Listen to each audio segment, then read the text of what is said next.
Welcome back to Recalibrate Agency. I'm your host, Danielle Photo, joined today by Jeff Meade. He's the president of Meade, which is a management consultancy for marketing agencies. And today we're going to dive into how to find new clients and increase recurring revenue for your marketing agency. Welcome, Jeff. Will you tell us a little bit about your background, where you've been, where you've come from, and where you're going next?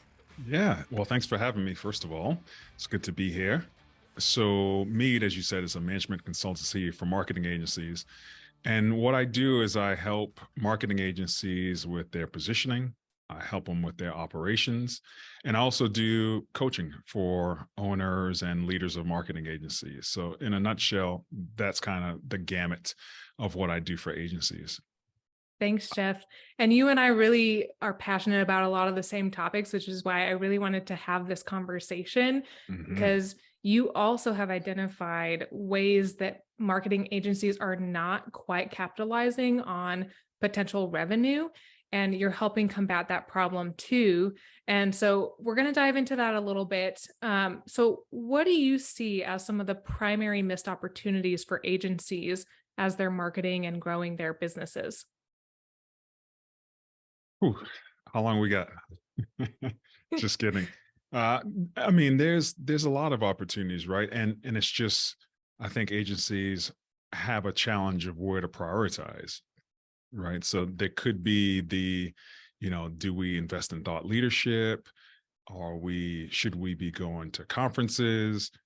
Should we be doing on social media? What should our SEO look like? So, there's tons of different things you can do. It's really about prioritizing and figuring out what makes sense for your personality and also what makes sense for the audience that you're trying to reach.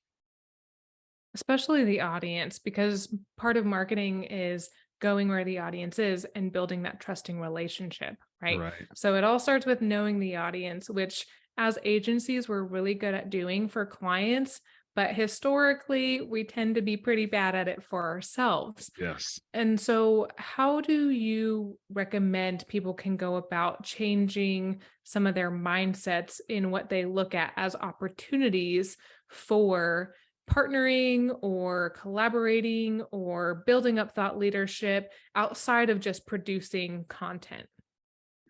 Yeah, my priority is always, or what I always recommend is definitely, focus on you, the agency leader, your agency as an expert. And so that usually boils down to thought leadership.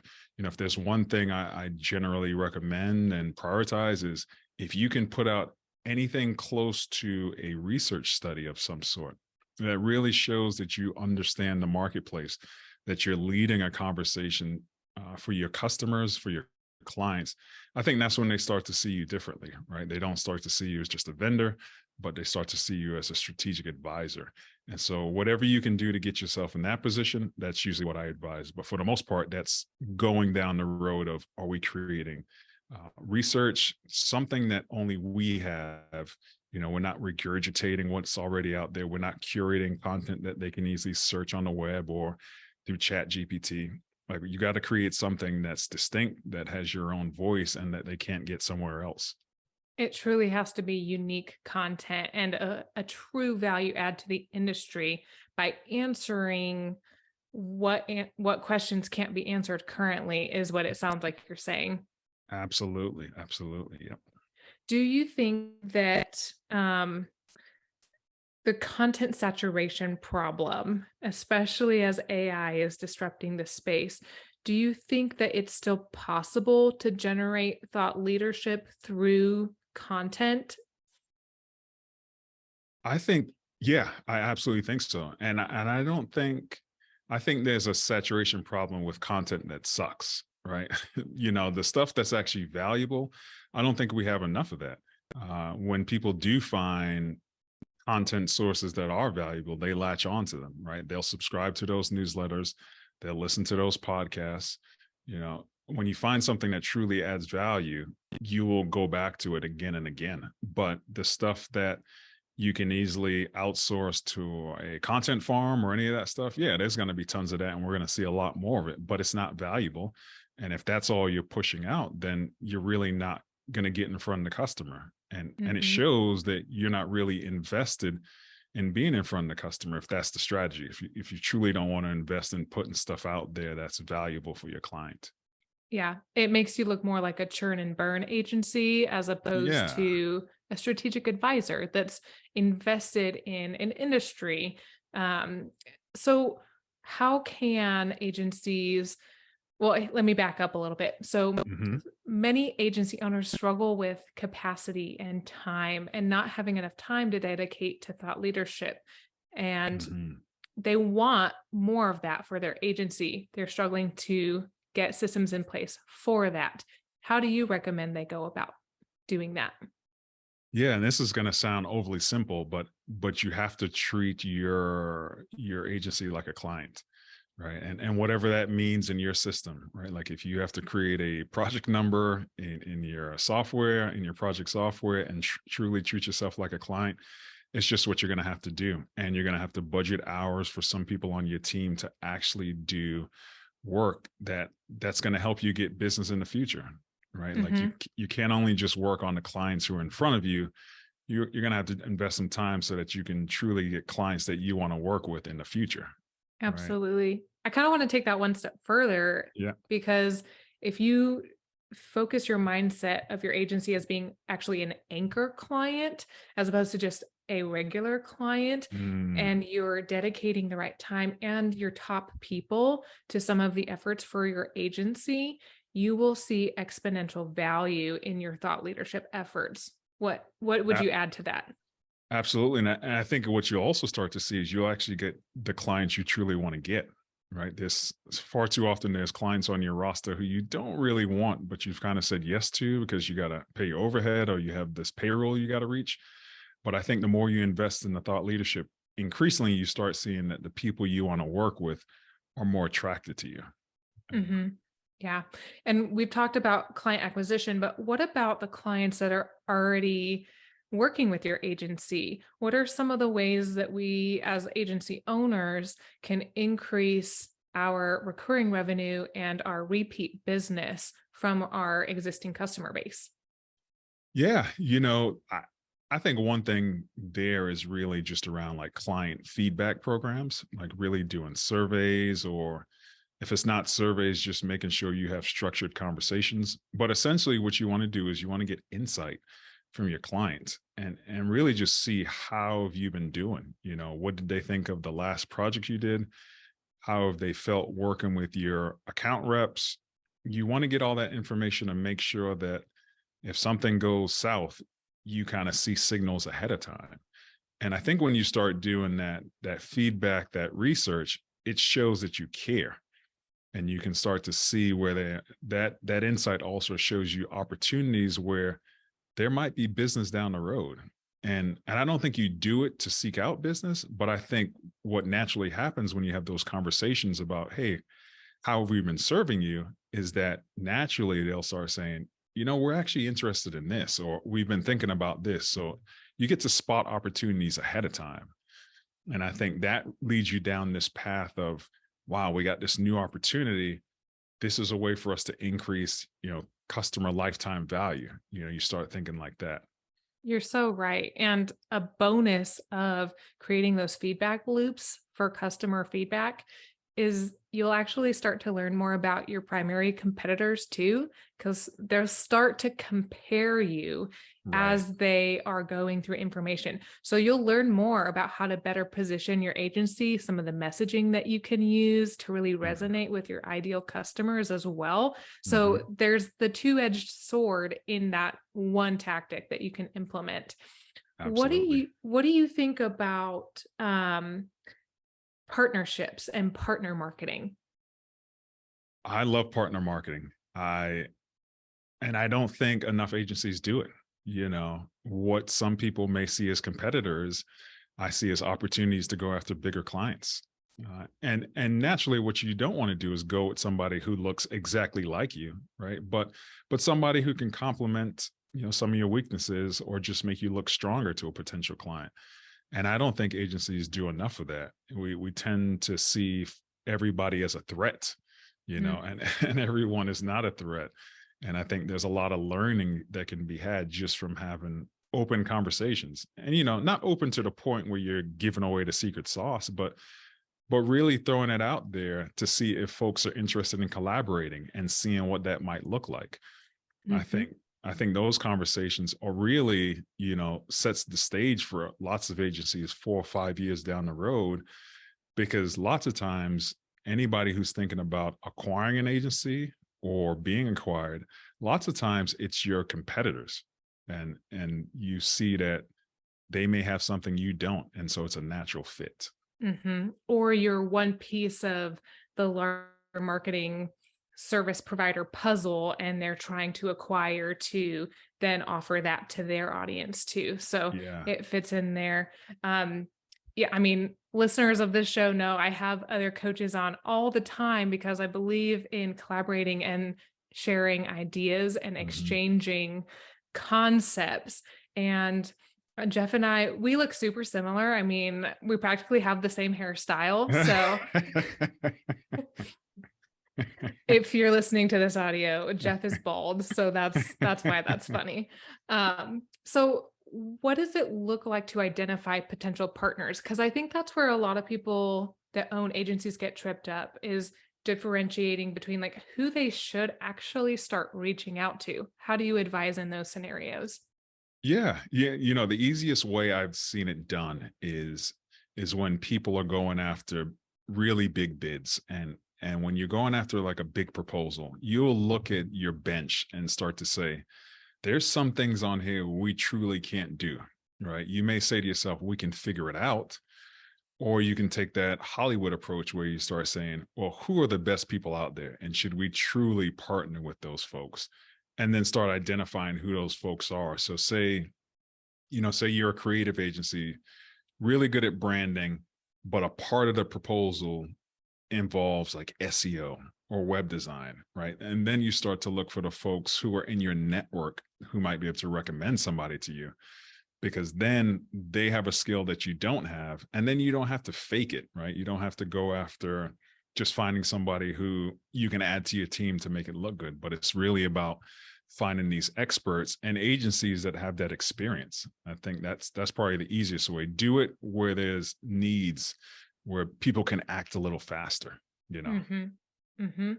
And it takes the pressure off of you to have to try to fill the seats on the bus, Right. right? To Right. manage them, to have that overhead, to make sure you have projects for them all the time so that you're not Exactly. hemorrhaging cash flow. Exactly. And going back to the root of all of this with your marketing strategy for your agency, it's about focusing on your customer. So if you can't solve that problem for them, but you know someone else who can, bring them in, help collaborate on a full package solution, even if you're not implementing all of it, is what I'm hearing you say, Jeff. Would you add to that? Yeah, yeah, absolutely. What's even funnier is I actually had a client in my office earlier this week, and I had this idea, and I was walking her through it. Her natural instincts were to say, "Oh, you should just do that on your own." And I was like, "No, this is perfect to partner with somebody on." But it's just funny how your natural instincts tell you you should do it solo. You want to own the whole thing, and my approach is always, I can do a much better job if I bring in the right cast of characters, right? Why do you think it is so easy to default to doing it yourself? It's the I think it's the mindset of a creative entrepreneur, right? Like if you started an agency, it's because you wanted to own something. And so every action you take that goes against ownership just naturally creates way too much friction, and it doesn't feel comfortable. And so I think the minute they rub up against that, they say, nope, don't want to do that. I'm the boss. I don't want to put myself in a position where I'm not seen as the boss, or I don't feel like the boss. That's an interesting perspective. Do you think that ties into an owner's ability to delegate at all? I think so, and that's a really good way to look at it. Yeah, and as we know, working with owners, and I'm sure any owners may be shaking their heads when I say this, but they're not the best delegators, right? Like they keep stuff really close to the vest, just naturally, and that's something that they have to break as they scale their agency. hmm Yeah, I think it's because delegation comes through building trust knowing that it'll get done right. Hmm. There's a balancing act that has to occur, right? You build trust by seeing the outcomes. At the same time, people do things differently too. So the outcome is not going to be identical, and it could Right. actually be better than the outcome you can produce if you're willing to pass it off and give it a try.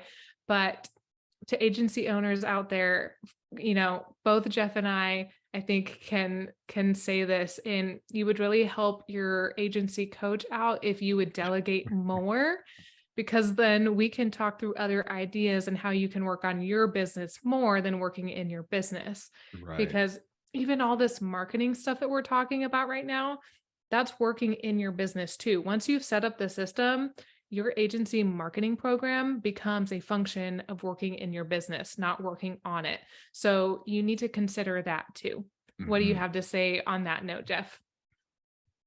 You summed it up. It's funny, as you were talking, I was like, wow, she did a really good job of summing up exactly what I was thinking. I can't add to that. That was great summary. Well, what's one of the biggest takeaways that you wish agency owners would implement starting tomorrow?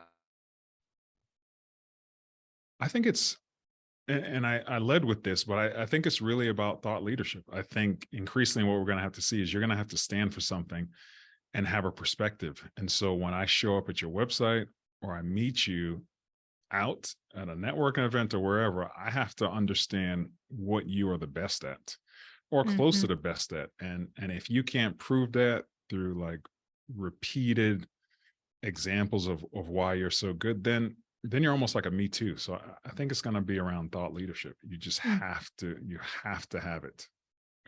In taking a stance on something, you know that I'm an advocate of niching in an industry vertical. Are there Mhm. other ways that an agency can take a stance that you've seen to be successful? Yeah, I think just like you said, you could do that. You can look at categories, different categories. You're looking at the industries. You can even look at the customer, right? It's really, you can start specializing in just that customer, whether it's a demographic.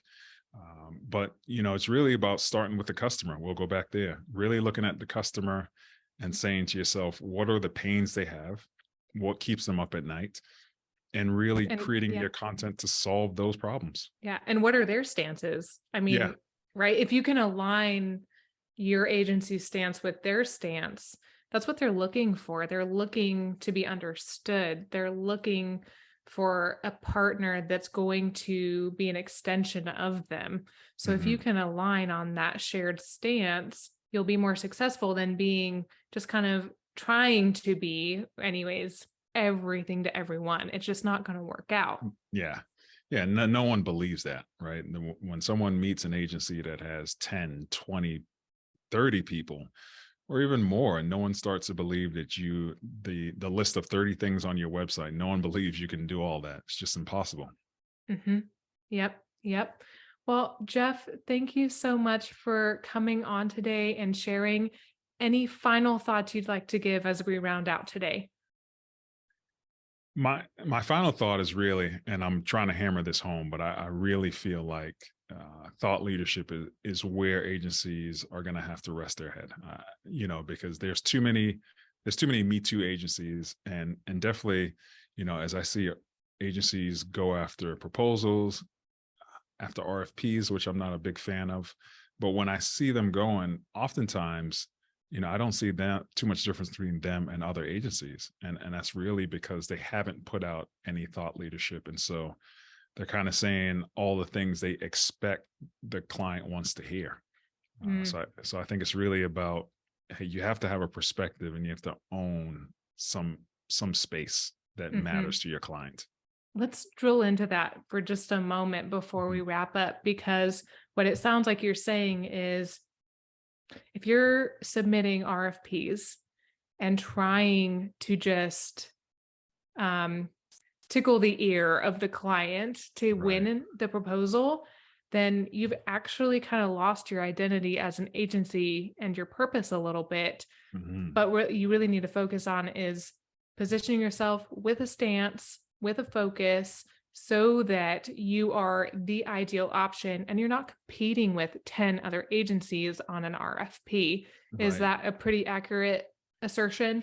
Yeah, I think once your proposal lands on their doorstep, they have to open it up and say, I'm going to completely make this up, but if you're a school and you open it up and all of a sudden there's an agency that says, we're the agency for liberal arts schools in the Northeast or whatever it is, right?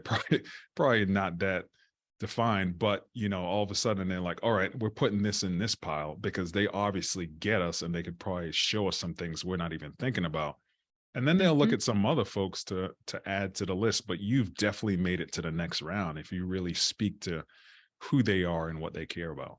Well, and you can craft custom, not custom, but like unique services to that specific customer base that other Mhm. agencies don't offer because you know them so well. Right. So if you service only dental agencies, you can craft an offering for training the front office staff on how to answer phone calls and book appointments that Mhm. another agency that still does SEO and websites and social media isn't going to offer, and that's going to elevate you in the consideration stage when clients are looking at you. Yeah, really good point. Exactly. Awesome. Well, Jeff, actually going to round it out now. Thank you for sharing a little bit more.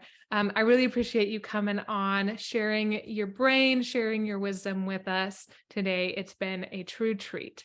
Thank you. Thank you for having me. A couple of key takeaways that I really want to hammer in for Jeff. We'll start with a focus on thought leadership. Thought leadership is the driving factor for your agency's biz dev system. You need to make sure that you take a stance, that you clarify what that means to the audience and how it's going to impact their business, and then use that same stance to identify ways to enhance your marketing programs and your offerings for existing customers, increase the revenue that you're generating from monthly retainers, or even if you're doing project-based services, you can get repeat customers by refining those, adding products and services that are of interest to your audience. The other really key takeaway is to focus on having a collaborative mindset rather than competitive mindset.